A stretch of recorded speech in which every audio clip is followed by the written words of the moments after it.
ਜਿਹੜਾ ਇਹ ਕਲੇਮ ਕਰਦਾ ਸੀ ਮੋਦੀ ਕਿ ਅਸੀਂ ਦੁਨੀਆ ਨੂੰ ਜਿਹੜੀ ਹੈ ਉਹ ਵੈਕਸੀਨ ਦੇ ਦਿੱਤੀ। ਭਾਰਤੀ ਮੀਡੀਆ ਵੀ ਦੇਖੋ ਮੋਦੀ ਜੀ ਨੇ ਦੁਨੀਆ ਦੇ ਵਿੱਚ ਵੈਕਸੀਨ ਪਹੁੰਚਾ ਦਿੱਤੀ। ਹੁਣ ਕਿਵੇਂ ਤਰਲੇ ਕਰਕੇ ਉਹਨਾਂ ਦਾ ਫੋਰਨ ਮਿਨਿਸਟਰ ਸ਼ੰਕਰ ਜੈਕਿਸ਼ਨ ਇੱਥੇ ਆ ਕੇ ਬੈਠਾ ਹੈ, ਅਮਰੀਕਾ ਨੂੰ ਕਹਿ ਰਹੇ ਨੇ ਕਿ ਜੀ ਤੁਸੀਂ ਜਿਹੜਾ ਹੈ ਉਹ ਸਾਨੂੰ ਵੱਧ ਤੋਂ ਵੱਧ ਦਿਓ ਜਿਹੜੀ ਤੁਸੀਂ ਦੇਣੀ। ਜਿਹੜਾ ਲੰਗੜਾ ਔਰ ਭੈਂਗਾ ਔਰ ਬੇਈਮਾਨ ਸਿਰੇ ਦਾ ਫਰੋਡੀਆ ਸਲਵਾਰ ਕਮੀਜ਼ ਪਾ ਕੇ ਧਰਨੇ 'ਚੋਂ ਦੌੜਨ ਵਾਲਾ ਰਾਮਦੇਵ, ਜਿਹਨੇ ਬਿਲੀਅਨਸ ਆਫ ਡਾਲਰਸ ਇਸ ਸਾਰੇ ਪੀਰੀਅਡ ਜਦੋਂ ਤੋਂ ਮੋਦੀ 2014 'ਚ ਪ੍ਰਾਈਮ ਮਿਨਿਸਟਰ ਬਣਿਆ ਉਹ ਕਮਾਏ ਨੇ। ਔਰ ਸਭ ਤੋਂ ਵੱਡਾ ਫਰਾਡ ਸੀ ਕਿ ਜੀ ਕੋਰੋਨਿਲ ਨਾਂ ਦੀਆਂ ਗੋਲੀਆਂ ਕੱਢ ਕੇ ਉਹਨੂੰ ਕੋਰੋਨਿਲ ਫਿਰ ਕਿੱਟ 'ਚ ਕਨਵਰਟ ਕਰਤਾ ਕਿ ਜੀ ਕੋਰੋਨਿਲ ਕਿੱਟ ਹੋ ਗਿਆ ਜੀ ਅਸੀਂ ਨੇਪਾਲ ਨੂੰ ਵੀ ਮੁਫਤ ਭੇਜ ਰਹੇ ਹਾਂ। ਭੂਟਾਨ ਉਹਨਾਂ ਤੇ ਪਾਬੰਦੀ ਲਾਤੀ, ਨੇਪਾਲ ਨੇ ਕਿਹਾ ਵੀ ਗੈਟ ਆਫ। ਸੋ ਇਸ ਸਾਰੇ ਦੇ ਚਲਦੇ ਆ ਰਾਮਦੇਵ ਨੂੰ ਲੱਗਾ ਕਿ ਵੀ ਸਈਆਂ ਬਹਿ ਕੋਤਵਾਲ ਤੋਂ ਡਰ ਕਾਹੇਗਾ। ਉਹ ਇਸ ਹੱਦ ਤੱਕ ਪਹੁੰਚ ਗਿਆ, ਉਹ ਐਲੋਪੈਥੀ ਨੂੰ ਹੀ ਫਰਾਡ ਪੈਥੀ ਕਹਿ ਰਹੇ। ਉਹ ਕਹਿ ਰਹੇ ਜੀ ਇਹ ਜਿਹੜੀਆਂ ਲੱਖਾਂ ਮੌਤਾਂ ਹੋਈਆਂ ਇਹ ਮੋਦੀ ਜੀ ਦੀ ਮਿਸਮੈਨੇਜਮੈਂਟ ਕਰਕੇ ਨਹੀਂ, ਇਹ ਐਲੋਪੈਥਿਕ ਦਵਾਈਆਂ ਖਾ ਕੇ ਹੋਈਆਂ। ਹੁਣ ਇਹਨਾਂ ਨੇ ਹਿਸਟੋਰੀਕਲ ਲਫ਼ਜ਼ ਨੂੰ ਇੰਨਾ ਚੀਪ ਕਰ ਦਿੱਤਾ ਹੈ, ਜੇ ਉਹ ਨਿੱਛ ਵੀ ਮਾਰਦਾ ਹੈ ਨਾ ਮੋਦੀ ਤੇ ਉਹ ਸਾਰਾ ਮੀਡੀਆ ਇਹਨਾਂ ਦਾ ਗੋਦੀ ਮੀਡੀਆ ਕਿ ਮੋਦੀ ਜੀ ਨੇ ਇਤਿਹਾਸਕ ਛੀਂਕ ਮਾਰੀ। Viewers welcome back to program. So viewers ਹੁਣ ਆਪਾਂ ਗੱਲਬਾਤ ਕਰਨ ਜਾ ਰਹੇ ਹਾਂ ਕਿ ਆਰਐਸ ਦਾ ਅੰਬੈਸਡਰ ਸਿਰੇ ਦਾ ਝੂਠਾ ਤੇ ਫਰੋਡੀਆ ਰਾਮਦੇਵ ਹੁਣ ਇੱਕ ਵਾਰ ਫਿਰ ਚਰਚਾ ਵਿੱਚ ਆਇਆ ਹੈ। ਆਪਣੇ ਪਹਿਲੇ ਬਿਆਨਾਂ ਤੋਂ ਯੂ ਟਰਨ ਮਾਰਦਿਆਂ ਰਾਮਦੇਵ ਨੇ ਡਾਕਟਰਾਂ ਨੂੰ ਰੱਬ ਦਾ ਮੈਸੇਂਜਰ ਕਿਹਾ ਹੈ ਅਤੇ ਨਾਲ ਹੀ ਕਰੋਨਾ ਵੈਕਸੀਨੇਸ਼ਨ ਦੀ ਤਾਰੀਫ ਕਰਦਿਆਂ ਕਿਹਾ ਹੈ ਕਿ ਉਹ ਬਹੁਤ ਹੀ ਜਲਦੀ ਖੁਦ ਵੈਕਸੀਨੇਸ਼ਨ ਕਰਾਏਗਾ। ਸੋ ਇਸ ਬਾਰੇ ਆਪਾਂ ਵਿਚਾਰ ਚਰਚਾ ਕਰਨ ਜਾ ਰਹੇ ਹਾਂ। ਸੋ ਅਸੀਂ ਚਾਹਾਂਗੇ ਕਿ ਤੁਸੀਂ ਇਸੇ ਤਰ੍ਹਾਂ ਜੁੜੇ ਰਹਿਣਾ। ਦੇਖਣ ਸੁਣਨੇ ਅਤੇ ਲਿਖਣ ਲਈ ਤੁਹਾਡਾ ਸਭ ਦਾ ਬਹੁਤ ਬਹੁਤ ਸ਼ੁਕਰੀਆ ਜੀ। ਡਾਕਟਰ ਸਾਹਿਬ ਕੀ ਕਹਿਣਾ ਚਾਹੋਗੇ? ਦੇਖੋ ਆਰਐਸਐਸ ਦੇ ਕੰਮ ਕਰਨ ਦੇ ਢੰਗਾਂ ਬਾਰੇ ਅਸੀਂ ਅਕਸਰ ਜ਼ਿਕਰ ਕਰਦੇ ਹਾਂ। ਹੁਣ ਜਦੋਂ ਕਿ ਕੋਵਿਡ-19 ਦੇ ਇਸ ਮਹਾਮਾਰੀ ਦੇ ਦੌਰ ਵਿੱਚ ਮੋਦੀ ਹਕੂਮਤ ਔਰ ਬੀਜੇਪੀ ਦੀਆਂ ਰੂਲਡ ਸਟੇਟ ਗਵਰਨਮੈਂਟਸ ਮੂਧੇ ਮੂੰਹ ਡਿੱਗੀਆਂ ਨੇ, ਲੱਖਾਂ ਮੌਤਾਂ ਔਰ ਹੁਣ ਵੀ ਉਹ ਬਰਾਬਰ ਬਿਹਾਰ ਦੇ ਵਿੱਚ ਹੀ ਅੱਜ ਪਿਛਲੇ ਕੁਝ ਦਿਨਾਂ 'ਚ 5000 ਤੋਂ ਜ਼ਿਆਦਾ ਡੈਥ ਫਿਗਰ ਕਾਊਂਟ ਹੋਈ ਹੈ ਸਾਹਮਣੇ। ਪਹਿਲਾਂ ਉਸ ਨੂੰ ਬਿਲਕੁਲ ਡਿਨਾਇਲ ਮੋਡ ਸੀ, ਉਹ ਬਰਾਬਰ ਚੱਲ ਰਿਹਾ। ਜਿਹੜਾ ਇਹ ਕਲੇਮ ਕਰਦਾ ਸੀ ਮੋਦੀ ਕਿ ਅਸੀਂ ਦੁਨੀਆ ਨੂੰ ਜਿਹੜੀ ਹੈ ਉਹ ਵੈਕਸੀਨ ਦੇ ਦਿੱਤੀ। ਭਾਰਤੀ ਮੀਡੀਆ ਵੀ ਦੇਖੋ ਮੋਦੀ ਜੀ ਨੇ ਦੁਨੀਆ ਦੇ ਵਿੱਚ ਵੈਕਸੀਨ ਪਹੁੰਚਾ ਦਿੱਤੀ। ਹੁਣ ਕਿਵੇਂ ਤਰਲੇ ਕਰਕੇ ਉਹਨਾਂ ਦਾ ਫੋਰਨ ਮਿਨਿਸਟਰ ਸ਼ੰਕਰ ਜੈਕਿਸ਼ਨ ਇੱਥੇ ਆ ਕੇ ਬੈਠਾ ਹੈ, ਅਮਰੀਕਾ ਨੂੰ ਕਹਿ ਰਹੇ ਨੇ ਕਿ ਜੀ ਤੁਸੀਂ ਜਿਹੜਾ ਹੈ ਉਹ ਸਾਨੂੰ ਵੱਧ ਤੋਂ ਵੱਧ ਦਿਓ ਜਿਹੜੀ ਤੁਸੀਂ ਦੇਣੀ ਹੈ। ਹਾਲਾਂਕਿ ਪ੍ਰੈਜ਼ੀਡੈਂਟ ਜੋ ਬਾਈਡਨ ਨੇ ਇੱਕ ਠੀਕ ਲਾਈਨ ਲਈ ਆਉਣ ਵਾਲੇ ਦਿਨਾਂ 'ਚ ਜਿਹੜਾ ਬਜਟ ਆ ਰਿਹਾ ਸੈਨੇਟ ਦੇ ਵਿੱਚ ਜਿਹੜਾ ਬਿੱਲ ਪਾਸ ਹੋਇਆ ਉਹਦੇ ਮੁਤਾਬਕ 500 ਮਿਲੀਅਨ ਦੇ ਕਰੀਬ ਜਿਹੜੇ ਕੋਵਿਡ-19 ਵੈਕਸੀਨ ਡੋਜ਼ਿਸ ਨੇ ਉਹ ਦਿੱਤੇ ਜਾਣਗੇ ਦੁਨੀਆ ਨੂੰ। ਸੋ ਇਹ ਗੱਲ ਅਮਰੀਕਾ ਜਿਹੜਾ ਉਹਦਾ ਹਿਊਮੈਨਿਟੇਰੀਅਨ ਰੋਲ ਹੈ ਉਹਦੇ 'ਚ ਉਹ ਆਪਣੇ ਆਪ ਨੂੰ ਪੂਰੀ ਤਰ੍ਹਾਂ ਅੱਗੇ ਤੋਰ ਰਿਹਾ। ਪਰ ਭਾਰਤ ਦਾ ਇਹ ਸਾਰਾ ਪਾਰਟ ਪੂਰੀ ਤਰ੍ਹਾਂ ਐਕਸਪੋਜ਼ ਹੋਇਆ ਲੋਕਾਂ ਦੇ ਲਈ। ਨੈਸੈਸਰੀ ਕੋਈ ਮੈਡੀਕਲ ਸੈਟਅਪ ਤਾਂ ਕੀ ਹੋਣਾ ਸੀ।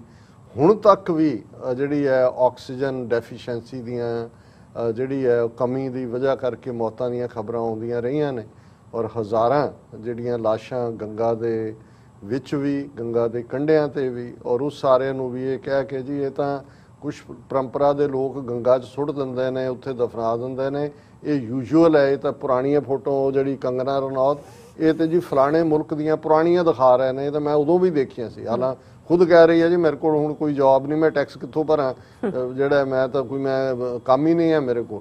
ਸੋ ਉਹ ਡਰਾਮੇਬਾਜ਼ੀ ਚੱਲ ਰਹੀ ਹੈ। ਪਰ ਆਰਐਸਐਸ ਜਿੱਥੇ ਇੱਕ ਪਾਸੇ ਆਦਿੱਤਿਆਨਾਥ ਯੋਗੀ ਔਰ ਮੋਦੀ ਉਹਨਾਂ ਦੀ ਹਉਮੈ ਦੇ ਟਕਰਾਅ 'ਚ ਯੋਗੀ ਨੂੰ ਕਿੱਥੇ ਰੱਖਣਾ ਹੈ, ਮੋਦੀ ਨੂੰ ਕਿੱਥੇ ਰੱਖਣਾ ਹੈ, ਉਹ ਵਿਚੋਲਗੀ ਵੀ ਕਰ ਰਹੀ ਹੈ। ਪਰ ਇਹ ਜਿਹੜਾ ਲੰਗੜਾ ਔਰ ਭੈਂਗਾ ਔਰ ਬੇਈਮਾਨ ਸਿਰੇ ਦਾ ਫਰੋਡੀਆ ਸਲਵਾਰ ਕਮੀਜ਼ ਪਾ ਕੇ ਧਰਨੇ 'ਚੋਂ ਦੌੜਨ ਵਾਲਾ ਰਾਮਦੇਵ, ਜਿਹਨੇ ਬਿਲੀਅਨਸ ਆਫ ਡਾਲਰਸ ਇਸ ਸਾਰੇ ਪੀਰੀਅਡ ਜਦੋਂ ਤੋਂ ਮੋਦੀ 2014 'ਚ ਪ੍ਰਾਈਮ ਮਿਨਿਸਟਰ ਬਣਿਆ ਉਹ ਕਮਾਏ ਨੇ। ਉਹ ਜਿਵੇਂ ਇਹੀ ਨਹੀਂ ਕਿ ਇਕੱਲਾ ਜਿਹੜੀਆਂ ਦਵਾਈਆਂ ਦੇ ਹਵਾਲੇ ਨਾਲ ਬਲੈਕ ਮਾਰਕੀਟਿੰਗ ਜਾਂ ਦੂਜੀ ਜਿਹੜੇ ਬੀਜੇਪੀ ਦੇ ਵਪਾਰੀਆਂ ਨੇ ਕੀਤੀ ਹੈ, ਇਹ ਹਰ ਚੀਜ਼ ਵੇਚਦਾ ਹੈ। ਪਤੰਜਲੀ ਦੇ ਥੱਲੇ ਆਟੇ ਦਾ ਤੋੜਾ ਜਿਹੜਾ ਉਹ ਵੀ 30-30 ਰੁਪਏ ਉਹਦੇ ਵੀ ਭਾਅ ਵਧਾ ਦਿੱਤੇ। ਔਰ ਸਭ ਤੋਂ ਵੱਡਾ ਫਰਾਡ ਸੀ ਕਿ ਜੀ ਕੋਰੋਨਿਲ ਨਾਂ ਦੀਆਂ ਗੋਲੀਆਂ ਕੱਢ ਕੇ ਉਹਨੂੰ ਕੋਰੋਨਲ ਫਿਰ ਕਿਟ ਚ ਕਨਵਰਟ ਕਰਤਾ ਹੈ ਕਿ ਜੀ ਕੋਰੋਨਲ ਕਿਟ ਹੋ ਗਿਆ ਜੀ, ਅਸੀਂ ਨੇਪਾਲ ਨੂੰ ਵੀ ਮੁਫਤ ਭੇਜ ਰਹੇ ਹਾਂ। ਭੂਟਾਨ ਉਹਨਾਂ ਤੇ ਪਾਬੰਦੀ ਲਾਤੀ, ਨੇਪਾਲ ਨੇ ਕਿਹਾ ਵੀ ਗੈਟ ਆਫ, ਇੱਥੇ ਹੀ ਹੈ। ਭੂਟਾਨ ਨੇ ਵੀ ਉਹ ਨਹੀਂ ਲਿਆ। ਲੇਕਿਨ ਭਾਰਤ ਦੇ ਵਿੱਚ ਜੇ ਉਹਨਾਂ ਦਾ ਹੈਲਥ ਮਿਨਿਸਟਰ ਔਰ ਗਡਕਰੀ ਨਾਲ ਖਲੋ ਕੇ ਉਹਨੂੰ ਰਿਲੀਜ਼ ਕਰ ਰਿਹਾ ਤੇ ਲੋਕਾਂ ਦੇ ਵਿੱਚ ਔਰ ਉਹਨਾਂ ਦੀਆਂ ਸਰਕਾਰਾਂ, ਸਟੇਟ ਗਵਰਨਮੈਂਟ, ਜਿਵੇਂ ਉਹ ਸੁਸ਼ੀਲ ਵਿਜ ਹੈਲਥ ਮਿਨਿਸਟਰ ਹਰਿਆਣੇ ਦਾ, ਉਹਨੇ ਕਿੰਨੇ ਕਰੋੜ ਦਾ ਆਰਡਰ ਦਿੱਤਾ। ਸੋ ਇਸ ਸਾਰੇ ਦੇ ਚਲਦੇ ਆ ਰਾਮਦੇਵ ਨੂੰ ਲੱਗਾ ਕਿ ਵੀ ਸਈਆਂ ਬਹਿ ਕੋਤਵਾਲ ਤੋਂ ਡਰ ਕਾਹੇਗਾ। ਉਹ ਇਸ ਹੱਦ ਤੱਕ ਪਹੁੰਚ ਗਿਆ, ਉਹ ਐਲੋਪੈਥੀ ਨੂੰ ਹੀ ਫਰਾਡ ਪੈਥੀ ਕਹਿ ਰਿਹਾ। ਉਹ ਕਹਿ ਰਿਹਾ ਜੀ ਇਹ ਜਿਹੜੀਆਂ ਲੱਖਾਂ ਮੌਤਾਂ ਹੋਈਆਂ ਇਹ ਮੋਦੀ ਜੀ ਦੀ ਮਿਸਮੈਨੇਜਮੈਂਟ ਕਰਕੇ ਨਹੀਂ, ਐਲੋਪੈਥਿਕ ਦਵਾਈਆਂ ਖਾ ਕੇ ਹੋਈਆਂ, ਉਹਦੇ ਕਰਕੇ ਹੋਈਆਂ। ਔਰ ਆਯੁਰਵੇਦਾ ਹੀ ਹੈ ਜਿਹੜਾ ਇਸ ਦਾ ਇੱਕ। ਸੋ ਜ਼ਾਹਰ ਹੈ ਵੀ ਜਿੱਥੇ 1000 ਤੋਂ ਜ਼ਿਆਦਾ ਡਾਕਟਰਸ ਦੀ ਡੈਥ ਹੋਈ ਸੈਕੰਡ ਦੌਰ ਦੇ ਵਿੱਚ, ਨਰਸਿਸ ਪੈਰਾ ਬਹੁਤ ਜ਼ੋਰਦਾਰ ਗੁੱਸਾ, ਪ੍ਰੋਟੈਸਟ ਵੀ ਉਹਨਾਂ ਨੇ ਕੀਤੇ ਔਰ ਅਦਾਲਤ 'ਚ ਵੀ ਘੜੀਸ ਲਿਆ IMA, ਇੰਡੀਅਨ ਮੈਡੀਕਲ ਐਸੋਸੀਏਸ਼ਨ ਨੇ, ਕਿ ਵੀ ਇਹ ਕੀ ਹੈ। ਹੁਣ ਉਹਨਾਂ ਨੂੰ ਖੜਾ ਇਹਨਾਂ ਨੇ ਇਸ ਲਈ ਕਿ ਇਹ ਬਿਲਕੁਲ ਇਹ ਠੀਕ ਗੱਲ ਹੈ ਕਿ ਜਦੋਂ ਤੁਹਾਨੂੰ ਇੱਕ ਪਾਸੇ ਦਰਦ ਹੋ ਰਹੀ ਹੋਏ ਤੇ ਫੱਟ ਦੂਜੇ ਪਾਸੇ ਮਾਰ ਦਿਓ, ਉਹ ਦਰਦ ਭੁੱਲ ਜਾਂਦੀ ਹੈ ਦੂਜੇ ਪਾਸੇ। ਸੋ ਇਹ ਸਾਰੀ ਜਿਹੜੀ ਡਿਬੇਟ ਇਹਨੂੰ ਰਾਮਦੇਵ RSS ਦਾ ਛਲੈਡਾ ਖੜਾ ਕੀਤਾ ਹੈ ਕਿ ਵੀ ਇਹ ਡਿਬੇਟ ਨੂੰ ਦੂਜੇ ਪਾਸੇ ਲੈ ਜਾਓ ਤਾਂ ਕਿ ਮੋਦੀ ਨੂੰ ਰਾਹਤ ਮਿਲੇ। ਉਹ ਝੂਠਾ, ਉਹ ਹੁਣ ਖਲੋ ਕੇ ਜਦੋਂ ਮੋਦੀ ਬੋਲ ਰਿਹਾ ਹੁੰਦਾ ਹੈ ਉਹਦਾ ਤੁਸੀਂ ਚਿਹਰਾ ਦੇਖੋ, ਹਵਾਈਆਂ ਉੱਡੀਆਂ ਹੁੰਦੀਆਂ ਤੇ ਇਵੇਂ ਹੁੰਦਾ ਜਿਵੇਂ ਉਹ ਚੌਥੀ ਦਾ ਜਮਾਤ ਦੇ ਵਿੱਚ ਮਾਸਟਰ ਖਲੋ ਕੇ ਤੇ ਉਹ ਇੱਕ ਇੱਕ ਹੌਲੀ ਹੌਲੀ ਬੋਲ ਕੇ ਦੁਹਰਾ ਰਿਹਾ ਹੁੰਦਾ, ਫਿਰ ਕਹਿ ਰਿਹਾ ਹੁੰਦਾ ਬੱਚੋ ਮੈंने क्या कहा था, हाँ अब ये ਉਹਦਾ ਬਿਲਕੁਲ ਉਹਦੀ ਫੂਕ ਤਾਂ ਨਿਕਲੀ ਹੋਈ ਹੈ। ਲੇਕਿਨ ਇਹਦੇ ਬਾਵਜੂਦ ਉਹ ਝੂਠਾ ਕਾਹਦਾ ਜਿਹੜਾ ਕਿਸੇ ਸਟੇਜ ਤੇ ਵੀ ਜਾ ਕੇ ਮੰਨ ਜਾਏ ਵੀ ਮੈਂ ਝੂਠਾ, ਉਹ ਆਪਣੇ ਡਰਾਮੇ ਬਰਾਬਰ ਕਰ ਰਿਹਾ। ਹੁਣ ਉਹਨੇ ਪਹਿਲਾਂ ਦੇਖੋ ਕਿੰਨੀ ਡਰਾਮੇਬਾਜ਼ੀ, ਕਿੰਨੇ ਮਹੀਨੇ ਹੋ ਗਏ ਨੇ ਜੀ। ਪਹਿਲਾਂ ਹੋਇਆ ਜੀ ਅਸੀਂ ਡੋਜ਼ਿਸ ਲੈ ਰਹੇ ਹਾਂ, ਫਿਰ ਹੋਇਆ ਜੀ ਇੰਨੇ ਸਟੇਟ ਗਵਰਨਮੈਂਟਾਂ ਆਪਣੇ ਤੌਰ ਤੇ ਖਰੀਦਣ, ਫਿਰ ਇਹ ਪੁੱਛਿਆ ਗਿਆ ਕਿ ਭਾਈ ਤੁਸੀਂ ਇੰਨਾ ਬਜਟ ਤੇ ਦੂਜਾ 36000 ਕਰੋੜ ਕਹਿੰਦੇ ਹੋ ਅਸੀਂ ਕੋਵਿਡ ਲਈ ਰੱਖਿਆ ਤੇ ਸਟੇਟ ਗਵਰਨਮੈਂਟਾਂ, ਫਿਰ ਇਹ ਹੋਇਆ ਜੀ ਅਸੀਂ ਇੰਨੀ ਕੀਮਤ ਦੇ ਖਰੀਦਾਂਗੇ, ਸਟੇਟ ਗਵਰਨਮੈਂਟਾਂ ਇੰਨਾ ਤੇ ਹੋਣਗੇ। ਸਟੇਟਾਂ ਦੇ ਅੱਗੋਂ ਚੋਰ, ਜਿਵੇਂ ਪੰਜਾਬ ਦੇ ਹੈਲਥ ਮਿਨਿਸਟਰ ਨੇ ਜੋ ਉਹਨਾਂ ਨੂੰ ਆਏ ਵੀ ਉਤੋਂ ਡੇਢੇ ਭਾਅ ਜਿਹੜੇ ਨੇ ਪ੍ਰਾਈਵੇਟ ਹਸਪਤਾਲਾਂ ਨੂੰ ਵੇਚ ਦਿੱਤੇ। ਹੁਣ ਇਵੈਂਚੁਅਲੀ ਉਹਨਾਂ ਨੇ ਇਹ ਕਿਹਾ ਕਿਉਂਕਿ ਅਮਰੀਕਾ ਵਾਲਿਆਂ ਨੇ ਮੁਫਤ ਦੇਣੇ ਨੇ, ਹੋਰ ਪਾਸਿਓਂ ਵੀ ਲੈ ਰਹੇ ਹੋਣਗੇ, ਤੇ ਉਹਨਾਂ ਨੇ ਕਿਹਾ ਜੀ ਅਸੀਂ ਇਹਨੂੰ ਜਿਹੜਾ ਫ੍ਰੀ ਵੈਕਸੀਨੇਸ਼ਨ ਹੁਣ ਸਾਰਿਆਂ ਨੂੰ ਕਰਾਂਗੇ, ਸਟੇਟਾਂ ਦੀ ਹੁਣ ਕੋਈ ਜ਼ਿੰਮੇਵਾਰੀ ਨਹੀਂ, ਇਹ ਸੈਂਟਰ ਕਰੇਗੀ।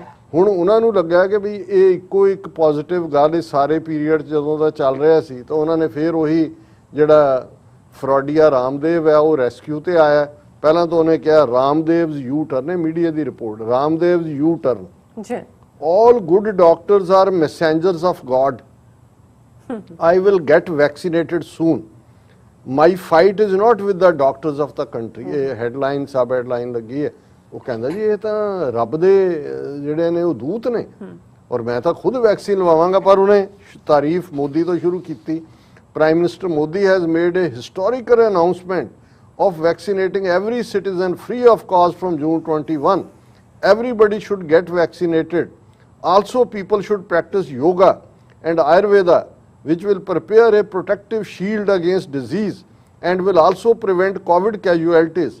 I'll also get vaccinated soon. ਹੁਣ ਇਹਨਾਂ ਨੇ ਹਿਸਟੋਰੀਕਲ ਲਫ਼ਜ਼ ਨੂੰ ਇੰਨਾ ਚੀਪ ਕਰ ਦਿੱਤਾ ਹੈ, ਜੇ ਉਹ ਨਿੱਛ ਵੀ ਮਾਰਦਾ ਹੈ ਨਾ ਮੋਦੀ, ਤੇ ਉਹ ਸਾਰਾ ਮੀਡੀਆ ਇਹਨਾਂ ਦਾ ਗੋਦੀ ਮੀਡੀਆ ਕਿ ਮੋਦੀ ਜੀ ਨੇ ਇਤਿਹਾਸਕ ਛੀਂਕ ਮਾਰੀ। ਹੁਣ ਇਹ ਇਹਨੂੰ ਕਹਿ ਰਿਹਾ ਜੀ ਇਹ ਰਾਮਦੇਵ ਦਾ ਕੋਟ ਅਨਕੋਟ ਹੈ ਕਿ ਇੱਕ ਹਿਸਟੋਰੀਕਲ ਅਨਾਉਂਸਮੈਂਟ ਕਰ ਦਿੱਤੀ ਮੋਦੀ ਜੀ ਨੇ ਕਿ ਸਭ ਨੂੰ ਮੁਫਤ ਮਿਲੇਗੀ ਵੈਕਸੀਨ। ਉਹ ਜਿਹੜੇ ਲੱਖਾਂ ਮਰ ਗਏ ਉਹਨਾਂ ਨੂੰ ਤੁਸੀਂ ਕਿੱਥੋਂ ਲਿਆਓਗੇ? ਉਹਨਾਂ ਦੀ ਮੌਤ ਲਈ ਕੌਣ ਜ਼ਿੰਮੇਵਾਰ ਹੈ? ਜਿਹਨੂੰ ਉਹਨਾਂ ਦਾ ਇੱਕ NDTV ਦਾ ਜਰਨਲਿਸਟ ਕਹਿੰਦਾ ਨਰਸੰਹਾਰ, ਜਿਹੜਾ ਜੈਨੋਸਾਈਡ ਤੁਸੀਂ ਕੀਤਾ, ਤੁਸੀਂ ਇਹਦੇ ਲਈ ਜ਼ਿੰਮੇਵਾਰ ਹੋ। ਨਾਲ ਕਹਿ ਰਹੇ ਜੀ ਹਰ ਕੋਈ ਵੀ ਵੈਕਸੀਨੇਸ਼ਨ ਤਾਂ ਤੇਰੀ ਅਸਗੰਧੇ ਦੀਆਂ ਜੜ੍ਹਾਂ ਚੋਂ ਨਹੀਂ ਨਿਕਲੀ ਹੋਈ। ਹੁਣ ਜੇ ਉਹ ਆਪਣਾ ਕੋਰੋਨਲ ਤੇ ਦੂਜਾ ਵੇਚ ਰਿਹਾ ਕਹਿੰਦਾ ਮੈਂ ਵੀ ਲਵਾਵਾਂਗਾ, ਇਹਦਾ ਮਤਲਬ ਇਹ ਹੈ ਕਿ ਵੀ ਫਿਰ ਇੱਥੇ ਨਹੀਂ ਰੁਕਿਆ ਹੈ। ਉਹਨੇ ਕਿਹਾ ਜੀ ਸਾਡੀ ਕਿਸੇ ਆਰਗੇਨਾਈਜੇਸ਼ਨਲ ਐਨਮਿਟੀ ਨਹੀਂ ਹੈ। All good doctors and all messengers sent by God on this earth, ਉਹ ਗਿਫਟ ਨੇ। ਪਰ ਜੇ ਕੋਈ ਡਾਕਟਰ ਗਲਤ ਕਰਦਾ ਹੈ, ਇੰਡੀਵਿਜੂਅਲ ਪ੍ਰਧਾਨ ਮੰਤਰੀ ਔਰ ਫਲਾਣਾ, ਤੇ ਫਿਰ ਇਹਦੇ ਚ ਡਰੱਗ ਮਾਫੀਆ, ਸਭ ਤੋਂ ਵੱਡਾ ਮਾਫੀਆ ਤਾਂ ਤੂੰ ਹੈ, ਝੂਠ ਦਾ। ਫਿਰ ਦੁਕਾਨਾਂ ਖੋਲ ਲੋ unnecessary medicines at very high prices instead of basic and ਤੇਰੇ ਤੋਂ ਵੱਡਾ ਫਰੋਡੀਆ ਹਾਈ ਪ੍ਰਾਈਸ ਉਹ ਤਾਂ ਸਾਹਮਣੇ ਆਇਆ ਕਿ ਮੁਰਦਿਆਂ ਦੀਆਂ ਹੱਡੀਆਂ ਉੱਥੋਂ ਕਬਰਸਤਾਨਾਂ 'ਚੋਂ ਚੁਰਾ ਕੇ ਉਹ ਪੀ ਕੇ ਵੀ ਦਵਾਈਆਂ ਬਣਾਉਂਦਾ ਰਿਹਾ ਹੈ।